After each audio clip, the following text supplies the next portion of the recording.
pengorbanan Yesus. Disitulah Yesus dihinakan. Ketika kita meninggikan diri. Jadi saudara yang kasih, kalau kita sudah belajar akan hal ini, belajar tentang Yesus yang rendah hati, lemah lembut. Lemah lembut ini ditunjukkan dengan tidak menghakimi sesama.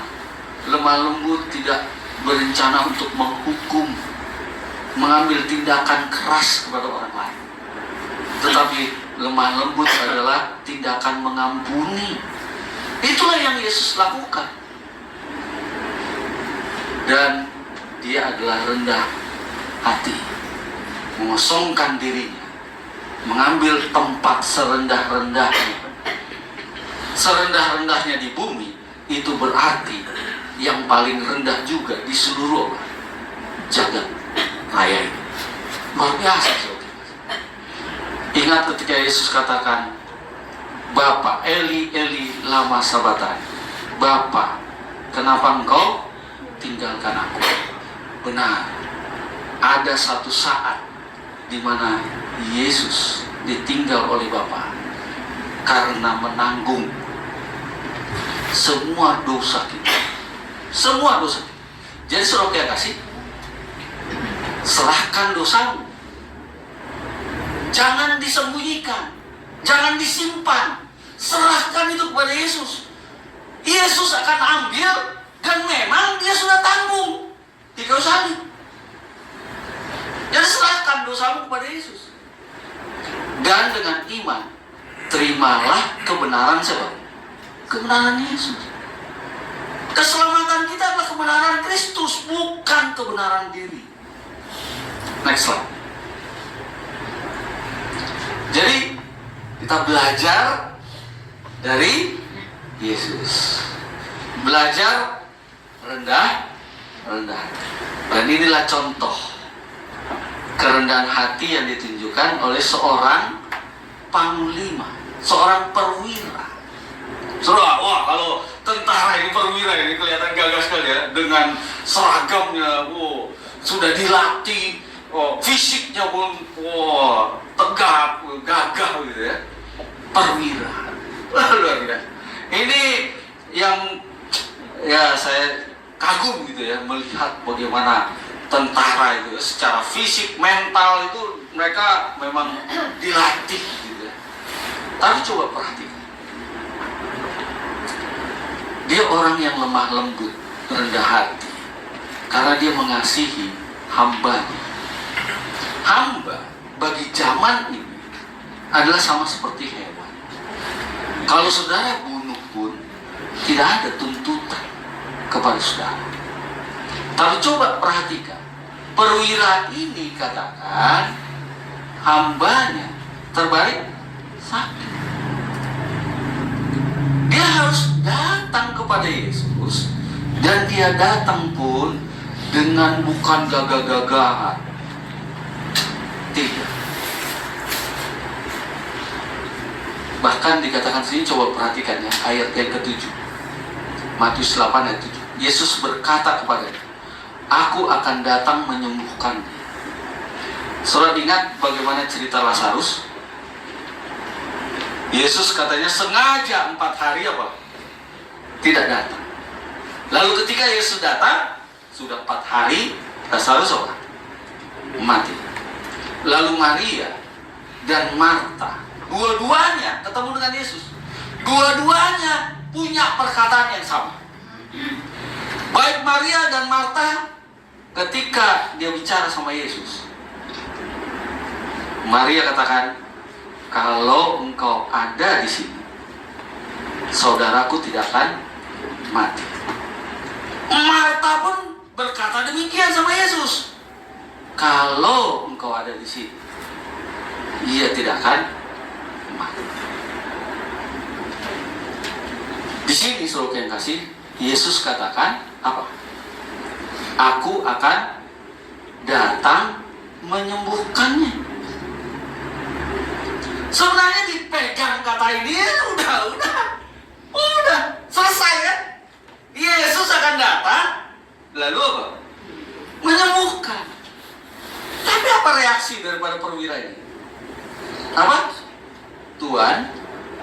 Apa kata? Nah, aku tidak layak menerima Tuhan dalam rumahku. Katakan saja sepatah kata, maka hambaku itu akan sembuh. Saya mau menonjolkan yang warna biru dulu. Katakan saja sepatah kata, maka hambaku itu akan sembuh. Katakan. Ini artinya berbicara, berfirman. Berfirman saja, nggak perlu datang. Berfirman saja. Next slide. Iman, Yesus katakan apa? Setelah Yesus mendengar hal itu, hal apa tadi? Kan Yesus bilang, saya akan datang. Itu pun memerlukan iman, kan gitu. Tapi dia bilang, gak usah datang. Karena saya ini tidak apa? Tidak layak. Berfirman saja, sebutkan saja, katakan saja. Karena dia bilang katakan saja, Yesus katakan kepada perwira ini, justru kepada mereka semua ya, yang ada saat itu, sesungguhnya iman sebesar ini tidak pernah aku jumpai pada seorang pun di antara orang Israel. Jadi dengan kata lain, imannya perwira ini besar. Oke, slide berikut. Iman timbul dari apa? Pendengaran firman Kristus. Jadi, saudara yang kasih, ingat ini. Di benak Maria dan Marta, Yesus harus apa? Datang. Harus ada. Kalau dia ada, datang, Lazarus pasti sembuh, tidak akan mati.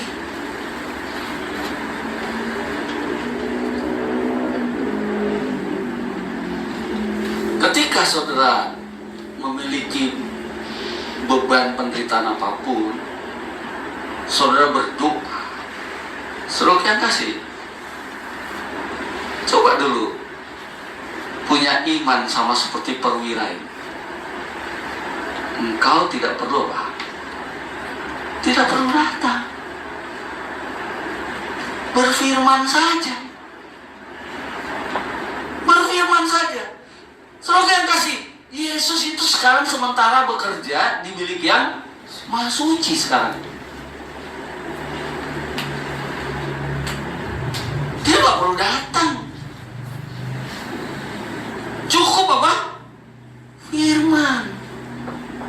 Saudara ingat juga waktu ada cerita perumpamaan yang Yesus buat mengenai orang kaya dan Lazarus. Orang kaya dan Lazarus sama-sama mati. Ini hanya perumpamaan ya. Orang kaya disiksa, Lazarus duduk di pangkuan Abraham. Sekali lagi ini cerita, bukan kebenaran. Kebenarannya nanti dari pelajaran yang diambil dari perumpamaan ini. Nah, nanti kita akan ambil, coba. Jadi permohonannya orang kaya ini, suruhlah Lazarus itu beri aku setetes apa? Air, karena aku tersiksa panas. Gitu. Oh nggak bisa, terbentang. Dari sini ke tempatmu nggak bisa, dari tempatmu ke sini nggak bisa, jadi Lazarus juga nggak bisa datang. Nah, kalau begitu permintaannya orang kaya ini, tolong utus Lazarus, artinya bangkitkan Lazarus, kirim ke saudaraku yang masih hidup, peringatkan mereka. Lalu apa kata Abraham? Pada mereka ada apa? Tulisan Musa dan para nabi. Itu kan perjanjian lama, itu kitab perjanjian lama itu. Oh, kalau hanya itu mereka nggak akan dengar. Tapi kalau ada orang yang dibangkitkan dari orang mati, menyampaikan pekabaran itu, mereka baru mau mendengar. Lalu apa kata Abraham?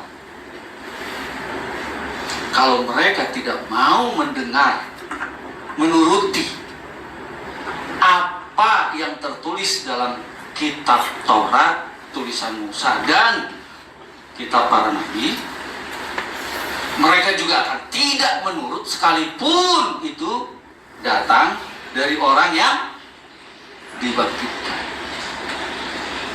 Jadi dengan kata lain, saudara yang kasih, firman itu sendiri ada apa? Ada kuasa ketika kita mau menuruti, mempercayainya. Jadi itulah iman, saudara. Jadi iman yang dipuji oleh Yesus ini adalah iman yang besar. Itu karena dia percaya kepada apa? Firman. Nggak perlu Yesus apa? Datang. Bukan berarti kita tidak memiliki hubungan, tapi saudara yang kasih, pegangan kita adalah firman. Itulah kehadiran Yesus. Itulah ada Yesus dengan firman. Pegang firman itu, dan itulah yang mengubah diri kita dan menyelamatkan kita. Next slide. Nah, sekarang yang mau dipelajari dari Yesus adalah kerendahan hati. Jadi dia katakan, aku tidak layak. Berikut Lukas 7 ayat 4. Dalam kisah yang sama, versi yang berbeda ditulis oleh Lukas, orang-orang banyak datang kepada Yesus. Mereka katakan apa? Mereka sungguh-sungguh memohon kepada Yesus. Kata mereka, orang ini apa kata? Layak mendapat pertolongan. Oh, dia ini udah membantu orang-orang Yahudi, umat-umat Tuhan. Dia bantu. Jadi orang ini katanya apa? Layak. Di hadapan orang banyak, orang ini saleh, orang ini berkemurahan, sehingga menurut orang banyak, ini orang ini layak. Yesus nggak boleh mengabaikan. Itu sebabnya Yesus juga katakan, aku akan datang dan menyembuhkan.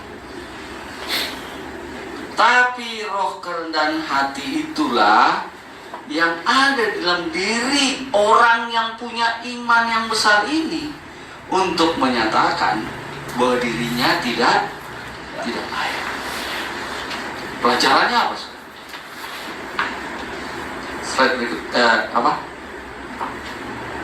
iman yang besar ditunjukkan dengan sikap apa? Kerendahan hati. Ingat itu, iman yang besar ditunjukkan dengan sikap rendah hati. Berikut, bagaimana kita menilai diri kita? Mari kita evaluasi. Kita mau belajar tadi kerendahan hati Yesus kan? Nah, coba dulu, gimana diri kita? Oke, sekarang kita akan percepat ya. Diri kita adalah tidak mau belum tahu lo ya siapa gue ya. Oh gitu ya, awas ya. Belum tahu deh. Ini rendah hati atau?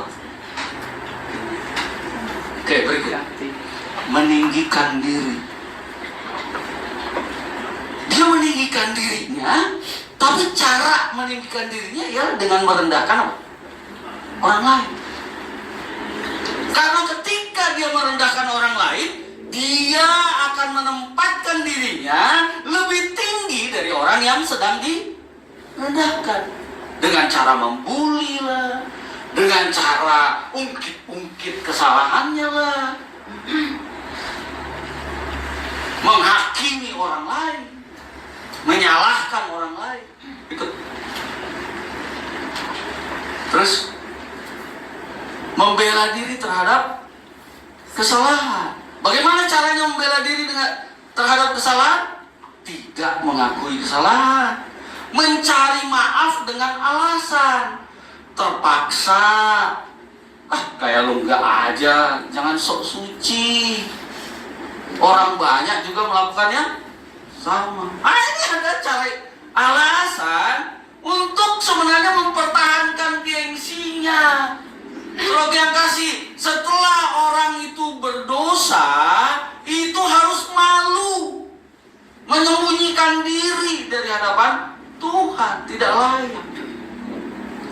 Berusaha menambah, menaikkan harga diri. Ini disclaimer-nya adalah nggak salah kalau kita punya jabatan, nggak salah berpendidikan tinggi, tidak salah kalau jadi kaya.